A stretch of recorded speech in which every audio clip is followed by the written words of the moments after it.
Baiklah, Assalamualaikum warahmatullahi wabarakatuh.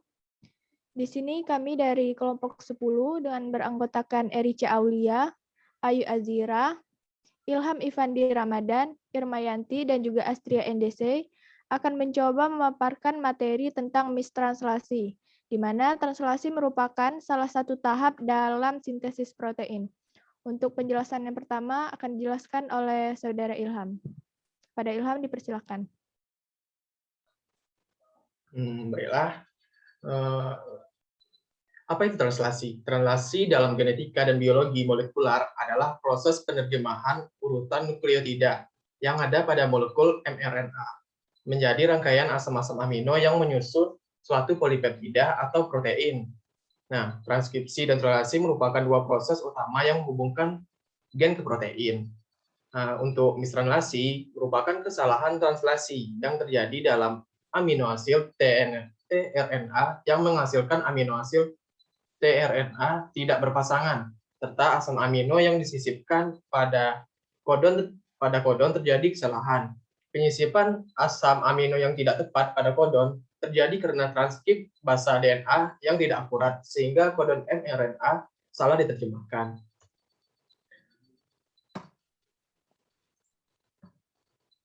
Nah, untuk proses transkripsi dan translasinya bisa dilihat pada gambar ini. Untuk penjelasannya mungkin bisa disimak pada video ini.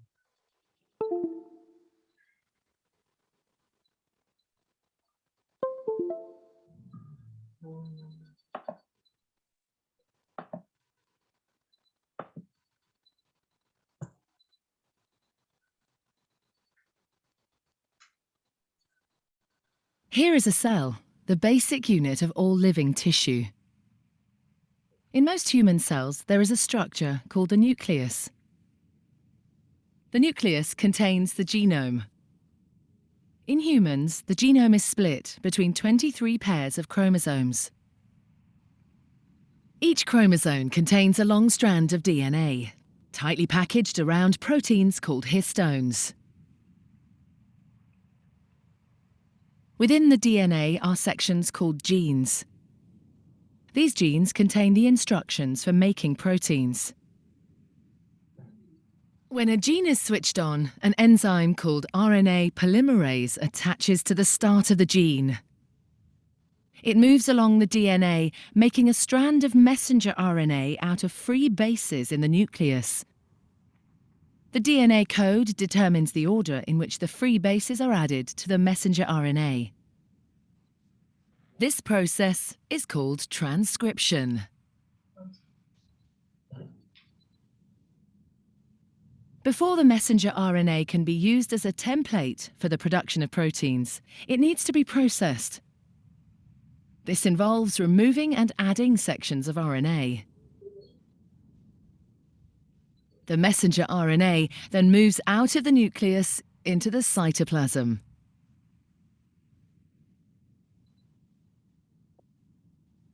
Protein factories in the cytoplasm, called ribosomes, bind to the messenger RNA. The ribosome reads the code in the messenger RNA to produce a chain made up of amino acids. There are 20 different types of amino acid. Transfer RNA molecules carry the amino acids to the ribosome. The messenger RNA is read 3 bases at a time. As each triplet is read, a transfer RNA delivers the corresponding amino acid. This is added to a growing chain of amino acids. Once the last amino acid has been added, the chain folds into a complex 3D shape to form the protein.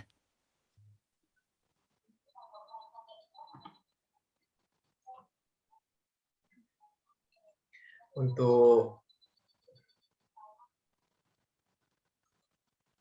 pembahasan selanjutnya akan dijelaskan oleh Erica.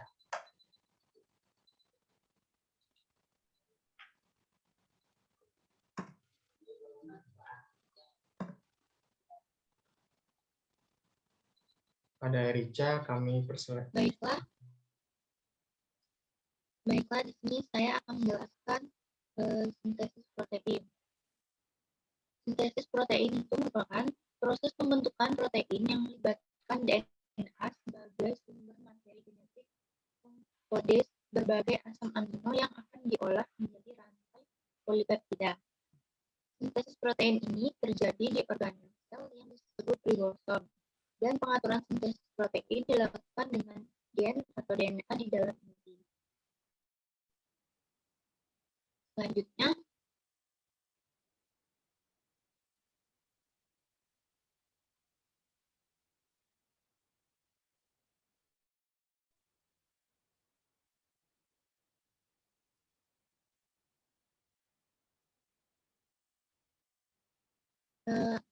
yang pertama, DNA mencetak RNA duta untuk membawa kode-kode pembentuk protein. Kemudian, RNA duta melepaskan diri dari DNA dan membawa kodon keluar dari nukleus menuju ke ribosom. Di ribosom itu, RNA duta melekat pada RNA ribosom. Lalu, RNA transfer yang ada di dalam sitoplasma datang dengan membawa asam amino yang sesuai dengan kode-kode yang dibawa oleh RNA duta.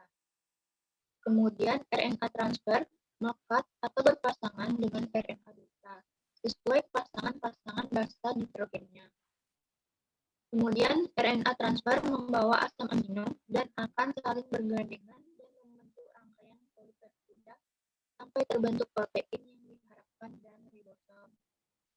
Dapat dilihat pada gambar samping tersebut. Selanjutnya akan dibahas oleh teman saya, Irmayanti.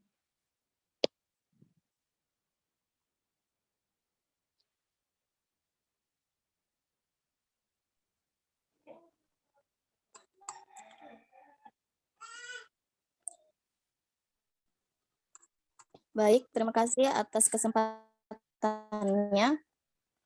Langsung saja, pada proses sintesis protein terjadi suatu proses mistranslatasi, di mana basa DNA yang ditranskripsi secara tidak akurat dapat menghasilkan kodon mRNA dengan identitas yang berbeda, dan tidak akurat decoding kodon mRNA di ribosom dapat mengakibatkan pengisian asam amino yang tidak tepat.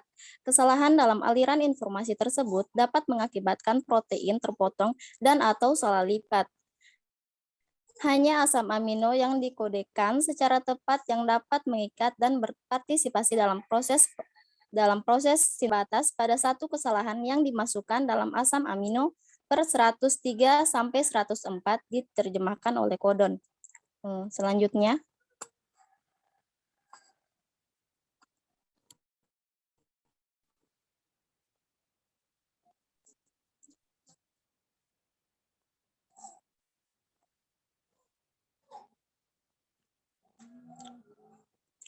baik, pada gambar yang disajikan, berbagai salinan protein tunggal yang muncul dari terjemahan dalam kesalahan penerjemahan frekuensi rendah atau tinggi sistem, asam amino yang disisipkan pada kodon yang sesuai ditunjukkan dengan warna biru, sedangkan asam amino yang dimasukkan secara tidak tepat dipresentasikan sebagai hijau dan merah.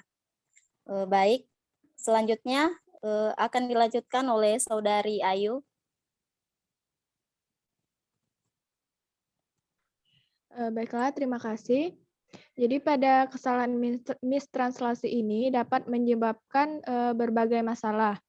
Nah, kesalahan pada translasi ini atau disebut dengan mistranslasi ini dapat menyebabkan perbedaan protein yang akan terbentuk. Salah satu contohnya yaitu Leber's hereditary optic neuropathy yang ditandai dengan rasa sakit. Nah, kelainan ini disebabkan oleh mutasi dan delesi spontan yang mengakibatkan perubahan asam amino yang seharusnya itu terbentuk asam amino arginin menjadi histidin pada posisi asam amino ke-340. Hal inilah yang disebut dengan mistranslasi. Next. Berikut gambaran dari kelainan Leber's hereditary optic neuropathy. di mana terjadi penurunan tajam penglihatan dan tidak jelas untuk melihat objek. Untuk selanjutnya akan dijelaskan oleh Astria.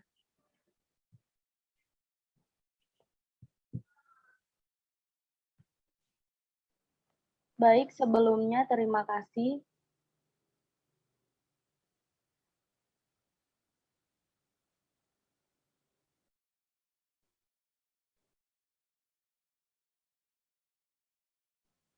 Dari materi ini dapat disimpulkan mistranslasi adalah kesalahan translasi yang terjadi dalam aminoasil tRNA yang menghasilkan aminoasil tRNA tidak berpasangan serta asam amino yang disisipkan pada kodon terjadi kesalahan. Kesalahan ini dapat menyebabkan munculnya berbagai kelainan penyakit. Salah satu contohnya yaitu Leber's hereditary optic neuropathy atau LHON. Kelainan ini disebabkan oleh perubahan asam amino arginin menjadi histidin pada posisi asam amino K340.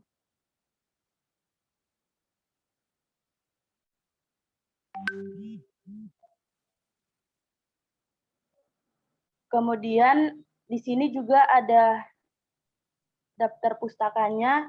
Setelah itu saya kembalikan ke moderator. Baiklah, terima kasih kepada teman-teman.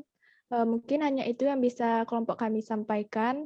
Lebih dan kurangnya kami mohon maaf. Wassalamualaikum warahmatullahi wabarakatuh.